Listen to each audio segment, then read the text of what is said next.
Em nome do Pai, do Filho e do Espírito Santo. Amém. Amados irmãos e irmãs, é com muita alegria que estamos aqui para juntos estudar e meditar o Evangelho que a Igreja nos apresenta para esta segunda-feira da 10ª semana do Tempo Comum. Quero convidar você a compartilhar esse vídeo com outras pessoas e também se inscrever aqui no canal e, se possível, deixar também seu comentário, tá bom?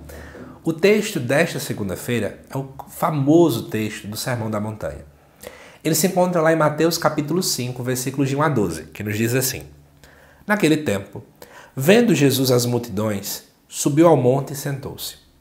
Os discípulos aproximaram-se e Jesus começou a ensiná-los. Bem-aventurados os pobres em espírito, porque deles é o reino dos céus.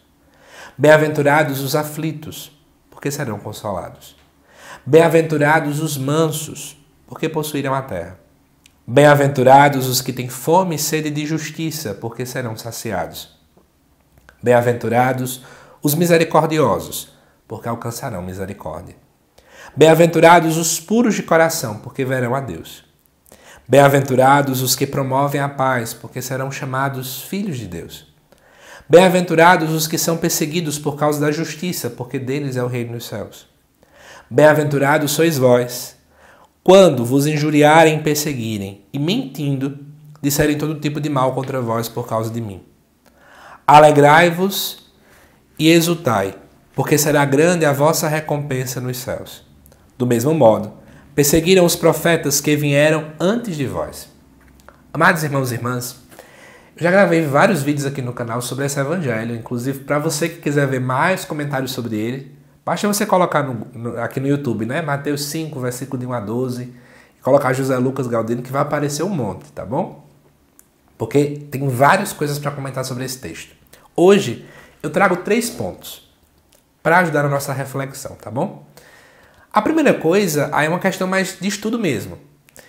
É interessante que você saiba que quando Mateus escreve seu evangelho, ele escreve para um público que antes era judeu.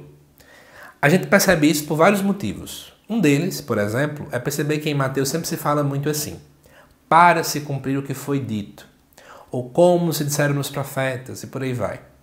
O evangelho de Mateus também é o que menos nós encontramos equívocos teológicos no contexto judaico, não é? Ou também é o que mais cita textos do Antigo Testamento. Ou seja, você sente que é um público que era conhecedor do Antigo Testamento. E aí o que acontece? Para um judeu, o grande personagem lá do Antigo Testamento é a figura de Moisés. Então, Moisés subiu ao monte, Moisés ensinava e por aí vai. Aqui também Jesus então sobe ao monte, se senta, que é a posição de professor, e aí começa a ensinar. É como se Jesus agora aparecesse como um novo Moisés.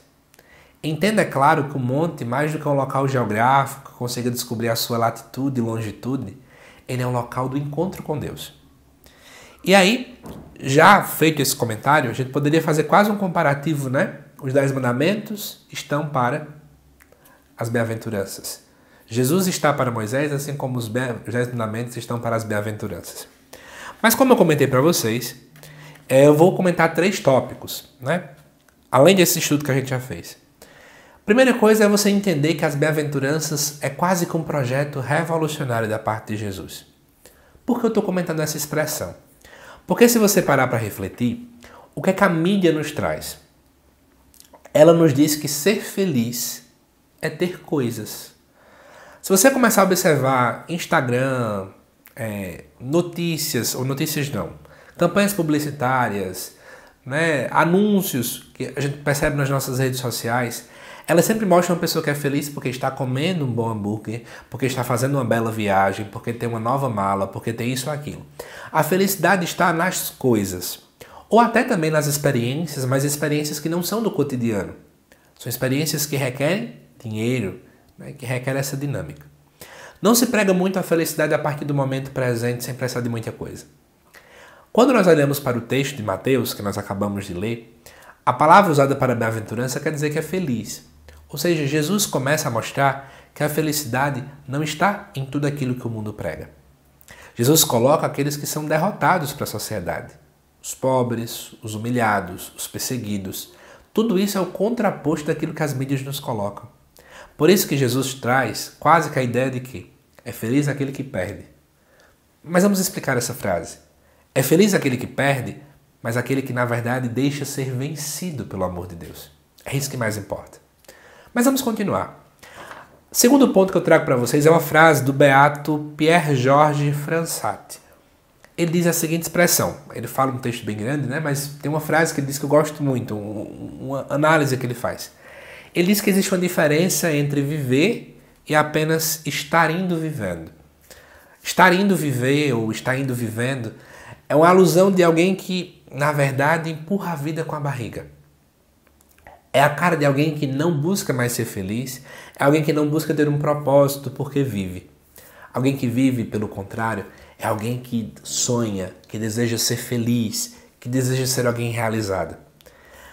Olhar para as bem-aventuranças nos mostra que nós precisamos, se queremos viver, sonhar com tudo isso aqui.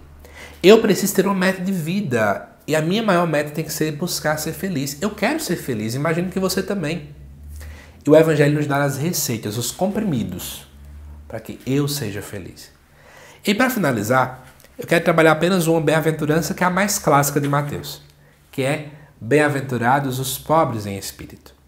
A expressão pobres que é usada é justamente para anauins, lá no Antigo Testamento. E anauins eram pessoas não apenas que eram pobres financeiramente falando, mas era uma palavra usada para qualquer pessoa que fosse mendiga. É como se o próprio Mateus estivesse dizendo o seguinte: é feliz aquele que é um mendigo, aquele que não tem muitos apegos, aquele que não tem muita coisa, mas pelo contrário, depende especialmente de Deus. Amados irmãos e irmãs, nós precisamos depender de Deus acima de todas as coisas. Nós precisamos colocar Deus acima de tudo na nossa vida. E é interessante você lembrar que lá no Catecismo da Igreja Católica aparece na seção sobre oração que ser alguém orante é ser um mendigo de Deus. Porque a oração é o encontro da sede de Deus, porque Deus, antes de tudo, tem sede do nosso coração, mas também da nossa sede que existe antes de qualquer coisa. O nosso coração foi feito para amar a Deus. E a gente só consegue um dia ser completamente feliz quando eu busco saciar essa minha sede. Olha que coisa bonita. Então, amados irmãos e irmãs, te faço uma receita para esta segunda-feira. Busque ser um mendigo de Deus. Olhe para Deus como aquele que necessita, como aquele que precisa. Não vamos para Deus já cheios, como já tivéssemos tudo. Mas vamos para Deus como aquele que quer depender dele. Que quer depender mais de Deus do que das outras coisas materiais, do que tantas coisas que a gente vai colocando na nossa vida, não é? Isso é vida de verdade. E isso é ser feliz, conforme o Evangelho muito bem nos coloca. Eu espero que você tenha gostado desse estudo, desta reflexão em cima, do famoso texto do Sermão da Montanha, no foco das bem-aventuranças. Eu te aguardo nos próximos vídeos aqui do canal. Até mais!